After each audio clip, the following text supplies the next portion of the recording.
কিভাবে বায়াত করতেন? যে আল্লাহর সঙ্গে কাউকে শরীক করবে না, চুরি করবে না, জেনা করবে না, সন্তান হত্যা করবে না, পরের সন্তানকে স্বামীর সন্তান বলে চালিয়ে দেবে না, ঠিক কিনা? এই যে ইসলামের নিষেধগুলো আছে, এই নিষেধগুলোর উপরে বায়াত করতে, আল্লাহর সঙ্গে কাউকে শরীক করবে না, চুরি করবে না, জেনা করবে না, সন্তান হত্যা করবে না, পরের সন্তানকে স্বামীর সন্তান চালিয়ে দেবে না। ইসলামের এগুলো ফান্ডামেন্টাল বেস, ঠিক কিনা? আমি ইসলাম কায়েম করব নবী আলাইহিস সালামের দুর্নাম করিয়া, ঠিক কিনা? এই যে মওদুদি বাদশাহ সম্পর্কে কিন্তু সব সময় বলতেছে, কুলিকুলি সাহেব বলতেছে, রিজওয়ান রফিকি সাহেব বলতেছে, মুস্তাকিবুর নবী সাহেব বলতেছে, তারা কিন্তু আমাদের সংগঠনের লোক নয়। আমাদের সংগঠনের লোক নাকি? তারা আমাদের সংগঠনের লোক নয়, কিন্তু তারা বারবার বলতেছে যে তোমরা ইসলাম কায়েম করবা। সাহাবা একরামের দুর্নাম করিয়া খুতবায় পড়তেছে কি? খুতবায় পড়তেছে কি?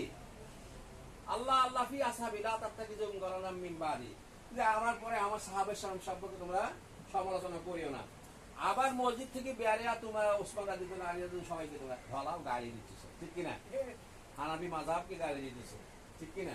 তো আমরা তো ইসলাম কায়েম করব, ইসলামের মূল খুঁটি উপরে ফেলিয়া, ঠিক কিনা? মূল খুঁটিকে উপরে ফেলিয়া আমরা ইসলাম কায়েম করব। এইটা কি ইসলাম হবে নাকি?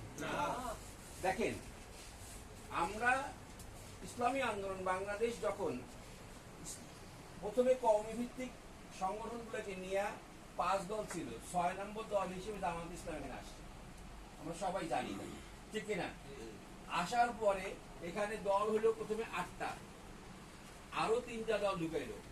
ইসলামী সমঝোতাকে তারা বর্ধিত করিয়া বললো যে ক্ষমতায় যাইতে গেলে এটা জাতীয় সমঝোতা করতে হবে, ঠিক কি বলেন আপনারা?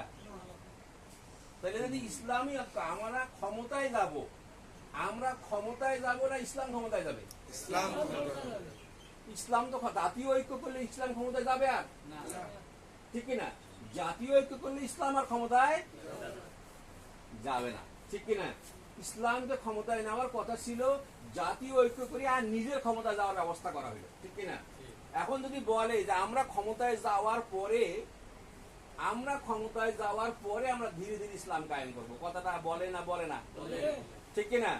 আচ্ছা, রাসূলুল্লাহ সাল্লাল্লাহু আলাইহি সাল্লামকে প্রথমেই তো আরবের লোকেরা বলছিল যে ভাতিজা ঠিক আছে, আমরা সমঝোতার মাধ্যমে চলি, আমরা আমাদের সম্পদ দিয়া মক্কার সবচেয়ে ধনী লোক বলিয়া আমরা তোমাকে মানিয়ে নেব, সবচেয়ে ধনী লোক করিয়া দেব, ঠিক কিনা?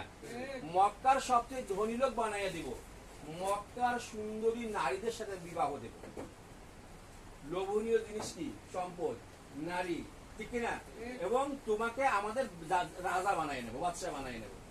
বাকি থাকছে কোনো কিছু? বাকি থাকে নাই কোনো কিছু। যদি রাসূলুল্লাহ সাল্লাল্লাহু আলাইহি ওয়াসাল্লাম দেখতেন যে আমি ক্ষমতায় যাওয়ার পরে আমি ধীরে ধীরে ইসলাম কায়েম করব, তাহলে ইসলাম যে এত যুদ্ধের কোনো দরকারই ছিল না। কি বলেন? রাসূলুল্লাহ সাল্লাল্লাহু আলাইহি ওয়াসাল্লামের জীবদ্দশায় 82টা জিহাদ হয়েছে, ঠিক কিনা? তাহলে এত যুদ্ধের, এত রক্তপাতের কোনো প্রয়োজনই ছিল না যে উনি ক্ষমতায় চলে যাইতেন, ধীরে ধীরে ইসলাম কায়েম হতো, ঠিক কিনা?